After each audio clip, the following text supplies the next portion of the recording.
आखिर कौन और क्यों, क्या जानबूझकर बढ़ा रहा है कोई आबादी? मुस्लिम आबादी का स्तर बढ़ा, भारत बनेगा मुस्लिम राष्ट्र, आरएसएस। हिंदू मुस्लिम आबादी पर सियासत तेज, नफरती एजेंडा जारी। आरएसएस चिंतित, संसद पर खतरा, ममता राहुल को घसीटा। आज जनसंख्या दिवस है, ऐसे में बहस फिर शुरू हो गई है कि देश की आबादी कौन बढ़ा रहा है। क्या कोई जानबूझकर जनसंख्या बढ़ा रहा है? कहीं ज्यादा बच्चों के पीछे कोई खास किस्म के इरादे तो नहीं है? जनसंख्या दिवस से पहले आरएसएस में डिबेट शुरू हो गई है। मुख्य पत्र ऑर्गेनाइजर में ये मुद्दा उठाया गया है। World population day dealing with the demographic dilemma नाम से लंबा चौड़ा आर्टिकल लिखा गया है कि भविष्य में कई शाहीन बाग दिखाई दे सकते हैं। देश में हिंदू मुस्लिम आबादी के संतुलन का आखिरी आंकड़ा साल 2011 की जनगणना में आया था। आबादी पर बहस 2024 के चुनाव पर छिड़ी हुई थी। वहीं आरएसएस ने बढ़ती आबादी पर चिंता जाहिर की है।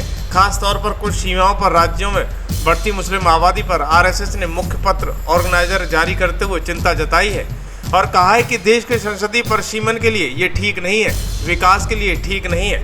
लेकिन अब जब बात मुस्लिम आबादी की निकली है तो सियासी गलियारों में घमासान छिड़ गया है। बीजेपी इसे साजिश देख रही है तो कहीं कांग्रेस इसे बीजेपी की नफरती एजेंडा दिखा रही है।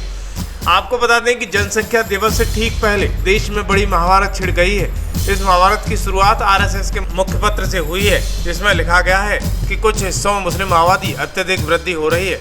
उसमें कहा गया है कि राष्ट्रीय स्तर पर जनसंख्या स्थिर होने के बावजूद भी सभी धर्म और सभी क्षेत्रों में समान नहीं है। समीपवर्ती क्षेत्रों में मुस्लिम आबादी तेजी से बढ़ रही है। वहीं इस पर राष्ट्रीय जनसंख्या नीति की आवश्यकता है ताकि जनसंख्या सामान्य तौर पर नियंत्रित हो सके। लेख में लिखा गया है कि मूल आबादी बदली तो जनगणना से संसद में कुछ सीटें हारने का खतरा भी है।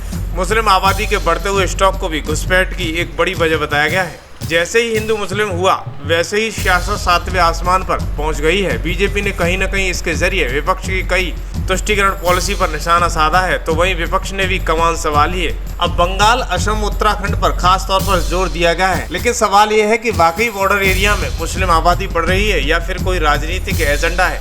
पहला सवाल यह है कि आखिर आरएसएस ने इन मुद्दों को उठाया क्यों है? बिहार, बंगाल को लेकर क्यों निशाना साधा है? मुस्लिम आबादी को खतरा क्यों बताया गया है? तो इसके पीछे बड़ा कारण है, आज जनसंख्या दिवस है। दूसरा, बिहार और बंगाल में बीजेपी लगातार तुष्टीकरण के आरोप लगा रही है। और तीसरा, बढ़ती जनसंख्या भविष्य में परिसीमन को प्रभावित कर सकती है और इसमें अगर हिंदू घटे तो बीजेपी हट जाएगी। अब सवाल ये उठता है कि जनसंख्या वृद्धि हिंदू मुसलमान का तड़का लगाने पर मुस्लिम समाज क्या सोचता है। हालांकि पत्रिका में समूचे देश की घातक परिणामों का जिक्र किया गया है, तो वहीं वर्ग विशेष की जनसंख्या बढ़ने का दुष्प्रभावों का भी जिक्र किया गया है। इसी बहाने ममता से लेकर राहुल पर तुष्टीकरण के तीर भी चलाए गए हैं। मगर मुद्दा यह है कि हर बार सवाल उठाए जाते हैं लेकिन नीतियां वहीं की वहीं रह जाती हैं, इन पर कोई कार्य नहीं होता है। लेकिन समाधान सत्ता में बैठी सरकारों के पास भी है। देश में जनसंख्या नियंत्रण कानून लागू होना चाहिए। बाहर से हो रही घुसपैठियों पर सरकार को रोक लगानी चाहिए।